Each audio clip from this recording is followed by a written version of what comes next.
Good morning, my beloved cat fanatics. So we are here right now in Olympia, Washington. This is the capital of the U.S. state of Washington. Ayan. So, ito yung landmark nila. Sobrang lawak dito.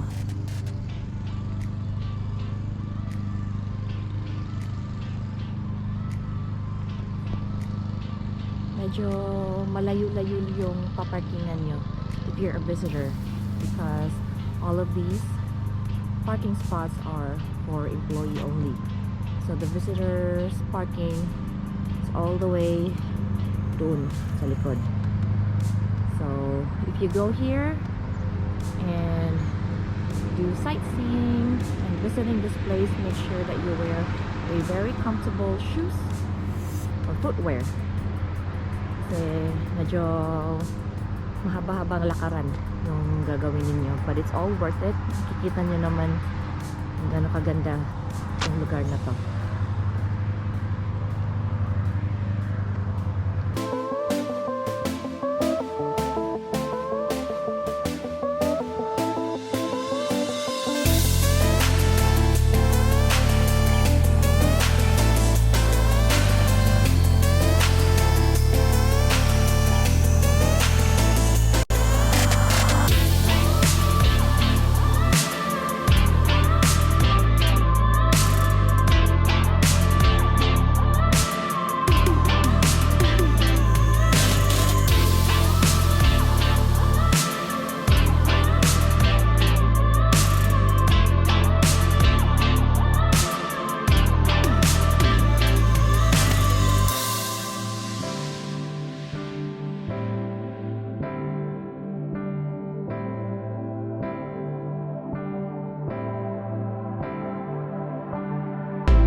This is the sunken garden here in the state capital of Washington, which is Olympia. So actually, yung icon nila, yung landmark nila is over there. We're gonna check it out. Pero pumunta muna kami dito. And it's really huge. So, tulad ng sinabi ko kanina, if you're gonna come here to visit, please wear a very comfortable footwear kasi mahaba-habang lakaran po talaga pag pumunta kayo dito.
This is the legislative building and the capital of Washington, which is here in Olympia. So ayan, sobrang laki, sobrang lawak. So let me go there sa may hagdan so you can see kung gaano siya talaga kalaki.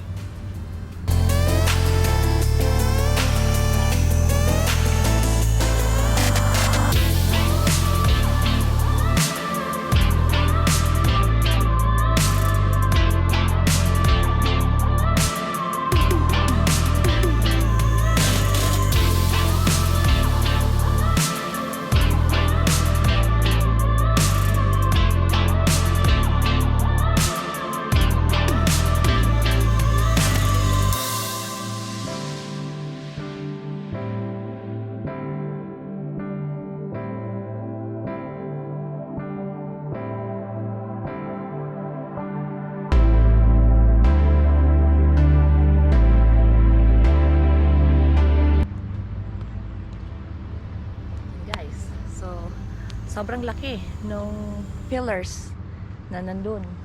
Yan. Sobrang laki. And hindi naman siya ganun ka tirik. Okay naman.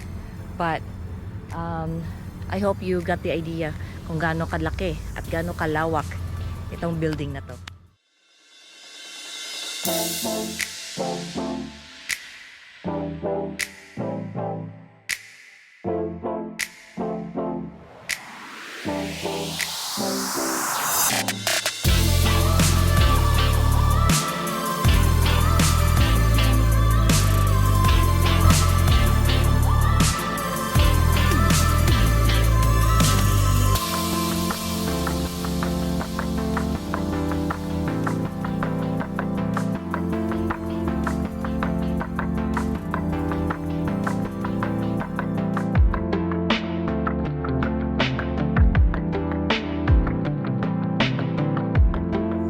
That's it, guys. I hope you enjoyed this little virtual tour that I did for you and for everybody na hindi pa nakapunta dito sa Washington. So it's my first time here, kaya talagang nabusog yung mata ko sa mga nakikita ko dito. Sobrang ganda. So yan. I hope you guys enjoy this video. Please don't forget to like and subscribe to my channel. Please don't forget to follow me on Facebook. My Facebook page is Bisayang Ilocana. Together with my Instagram page, it's also Bisayang Ilocana. So yun po. Again, this has been Kathy, your Ilocana Ilongga Bisaya gal. Always saying, don't let anyone turn you away from your purpose and always live life for what it's worth. Thank you so much for watching. Bye!